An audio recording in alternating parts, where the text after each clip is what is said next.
Good morning, everyone. So I'm in my kitchen and I've got my quick cooker going, and I thought I would just jump on here just to go over a few things. Excuse me. So I was in another group and we had a question about using the quick cooker as a slow cooker. And, there was some questions about adjusting the time and what happens after, 4 hours. If you, when you set it, it goes to 4 hours. So you can adjust the time. You hit the time button.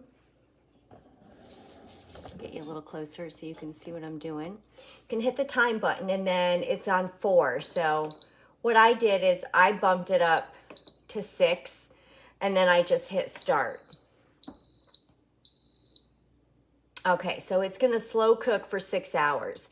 When it's done and the time is up on that 6 hours, it's gonna go to warm. So if you leave this going and you go to work and come home or whatever, you set it for 4 hours to cook. It's gonna still be on warm when you come home. That's was a question. Now, in the quick cooker guide, it really doesn't give you any really good information about slow cooking. So we had Pampered Chef came out with the deluxe multi-cooker, which is just basically a reversion of the quick cooker it's got a sous vide setting, the yogurt setting, and it has the sterilized setting. So, but this guide, they added in some cool stuff because right in here, and this is where I picked it up at, because you can slow cook.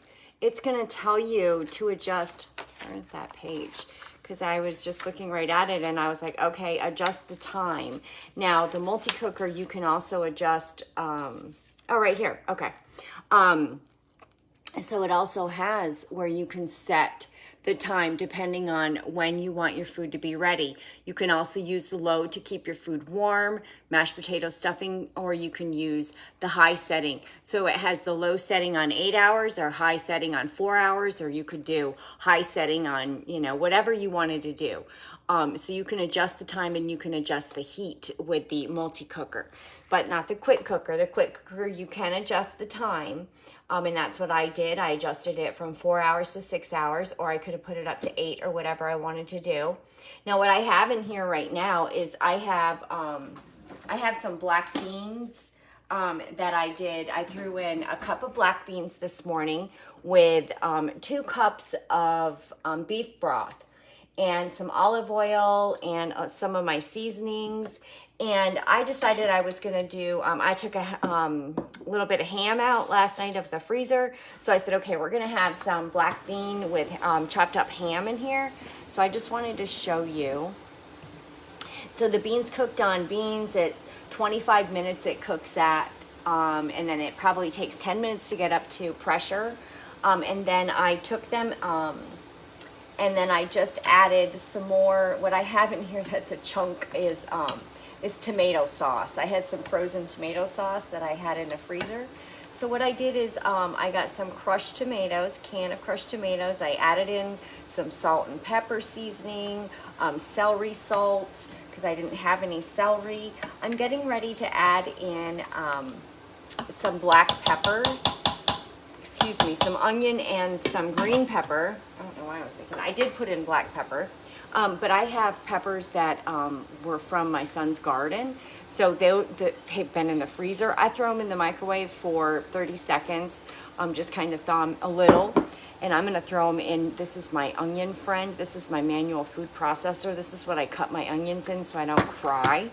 One of the other tips that I learned too was when I'm getting ready to cut my onion, you can use a paper towel or a wet cloth and you put it on your cutting mat, and it helps to it pulls the stuff that makes you cry, because I can't think of the word right now. It pulls it out of the onion and it will kind of absorb it here so that it doesn't get into your eyes, because your eyes senses that that onion is distributing those fumes, and it immediately is going to make you tear up to protect your eyes. All right, so I'm going to hone my utility knife. I cannot think this morning before I start. So what I'm doing is when I work and use my knife, the blade gets broken down and the blade ends split apart. So to be sharp again, I'm going to hone it together, and I'm going to make those surfaces come back together like this so that it cuts better. So I'm going to slightly angle it one way, and I'm going to run it through 3 times. I'm doing this kind of gently because I'm not doing it on the counter. And then I'm going to lightly angle it the other way, and I'm going to do it 3 times that way. That just gives my knife a good sharp edge to start with. And your knife should work easy for you. You should be able to move it back and forth. It should cut your produce or whatever it is that you're trying to cut. It should cut it pretty easily. Now, an onion trick, take your knife and just go along your side slightly to open up your side so that you can peel back that tough layer, and then you're ready. So typically what I do is I will quarter these before I put them in my manual food processor to chop them. Now, as you can tell, I'm not crying. I don't know, sometimes it works and sometimes it doesn't, but it's worth a shot. And I'm using my Norwex cloths because I'm a Norwex addict. In my onions go. Now you can see in there, so you're going to be able to tell when they get as fine as you want or chunky, whatever you want. And the more pressure you put, the finer they're going to get. This is a good stress reliever.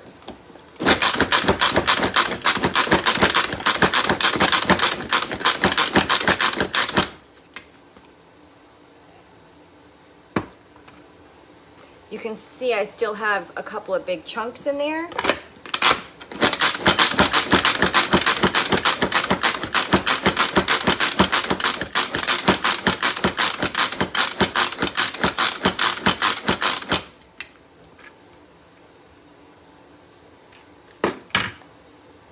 There you go. I have minced onions in minutes without crying and without my wrist killing me. And I'm not going to put all of this in because that's a lot of, I don't have a big thing of soup. But I do want to taste. So the rest of these, I have a cover for the manual food processor. I will put the cover on and stick it in the fridge because my husband will take these raw onions and he will add them to the top of his soup. Guaranteed. I don't do raw onions, I only do cooked onions, but he loves them. So now I'm just going to, I just want to chop this up really quickly. I just want to show you a little bit of the knife technique.